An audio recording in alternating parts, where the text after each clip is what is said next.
Sir ఇప్పుడు నార్మల్‌గా స్టాక్స్‌లో మనం ఇన్వెస్ట్ చేస్తే మంచిదంటారా? అదే మ్యూచువల్ ఫండ్స్‌లో ఇన్వెస్ట్ చేస్తే మంచిదంటారా? 2 యాక్చువల్‌గా స్టాక్స్‌కి and mutual funds, equity mutual funds comparison అనేది మనం మాట్లాడుకోవాలి. ఎప్పుడైనా సరే ఇండియాలో స్టాక్ మార్కెట్ ఇన్వెస్ట్‌మెంట్ చేస్తే మనం నిజాయితీగా డబ్బులు సంపాదించొచ్చు. ఈ మాట మనకు అన్వేష్ చెప్పిన తర్వాత చాలామంది డీమ్యాట్ అకౌంట్‌లు ఓపెన్ చేశారు.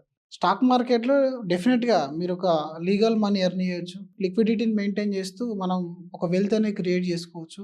అండ్ మోరోవర్ మనం ఒక మంచి బిజినెస్, క్వాలిటీ బిజినెస్‌లో పార్ట్నర్‌షిప్ తీసుకోవడం అనేది అంత ఈజీ కాదు బయట. అవును. క్వాలిటీ బిజినెస్ అయితే మనల్ని ఎందుకు పార్ట్నర్ తెచ్చుకుంటారు? ఇండియన్ స్టాక్ మార్కెట్ మనకు ఆప్షన్ అనేది ఇచ్చింది. మనం మంచి క్వాలిటీ మనకు నచ్చిన బిజినెస్‌లో ఎంట్రీ అవ్వచ్చు, ఎగ్జిట్ అవ్వచ్చు. ఎంత బ్యూటిఫుల్ ఉంది చూడండి. మీకు నచ్చిన పార్ట్నర్‌తోని మీరు పార్ట్నర్‌షిప్ తీసుకోవచ్చు, ట్రావెల్ చేయొచ్చు, బెనిఫిట్స్ తీసుకోవచ్చు. దాని తర్వాత కావాల్సినప్పుడు ప్రాఫిట్ బుక్ చేసుకొని ఇంకో బిజినెస్‌లో కూడా జంప్ చేయొచ్చు. ఇది స్టాక్ మార్కెట్ ఉన్న అద్భుతమైన విషయం. కానీ దీంతో పాటు కొన్ని రిస్కులు కూడా మనకు ఉంటాయి.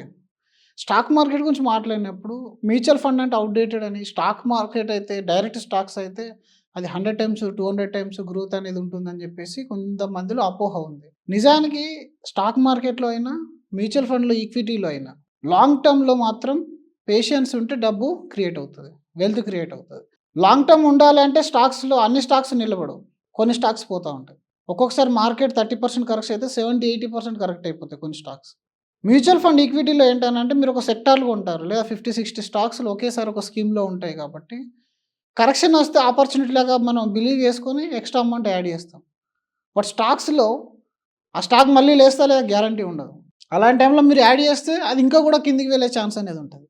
మీరు టాప్ 100 కంపెనీస్ తీసుకున్న లాస్ట్ కపుల్ ఆఫ్ ఇయర్స్ నుంచి మీరు గమనిస్తే దాదాపు 50-60 కంపెనీస్ అనేటివి అందులో నుంచి వెళ్ళిపోయినాయి. హ్మ్.